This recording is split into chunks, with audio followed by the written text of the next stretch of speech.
জাহিদ ভাই, মানুষ অনেকে বলে কি যে জায়েদকে ধৈরা যদি ধুমসে পিটাইতে পারতাম তাহলে আমি মনে খুব শান্তি পাইতাম।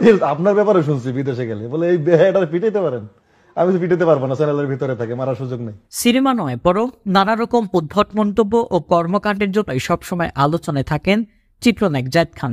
কখনো ডিগবাজি, কখনো দেশের বাইরে শো, যেমন এখন তিনি আছেন লন্ডনে। সেখানে বেশ কয়েকটি অনুষ্ঠানে অংশ নেবেন আলোচিত এই অভিনেতা। অন্যদিকে অভিনেতা থেকে উপস্থাপক বনে যাওয়া শাহরিয়ার নাজিম জয় প্রায় তার অনুষ্ঠানে অতিথিদের বিতর্কিত প্রশ্ন করার জন্যই সমালোচিত হন।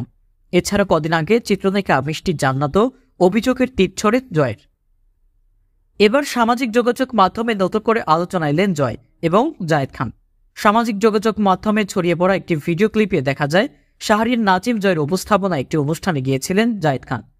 সেখানে জায়েদ খানকে জয় প্রশ্ন করেন, অনেকে বলে জায়েদ খানকে ধৈরা যদি ধুমসে পিটাইতে পারতাম তাহলে মনে খুব শান্তি পেতাম। উত্তরে জায়েদ বলেন, এটা আপনার ব্যাপারে শুনেছি, বিদেশে গেলে আমি বলেছি পিঠাইতে পারবো না।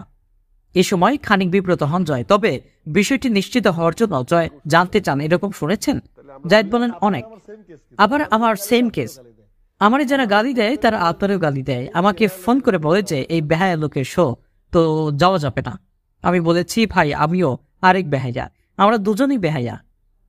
নেটিজেনরা এই ভিডিওর নাম দিয়েছেন ইট আর পাটকেলের সংঘর্ষ। এরই মধ্যে এই 25 সেকেন্ডের ভিডিওতে অনেকেই শেয়ার করেছেন, অনেকে মজা করে নানা রকম মন্তব্য করেছেন।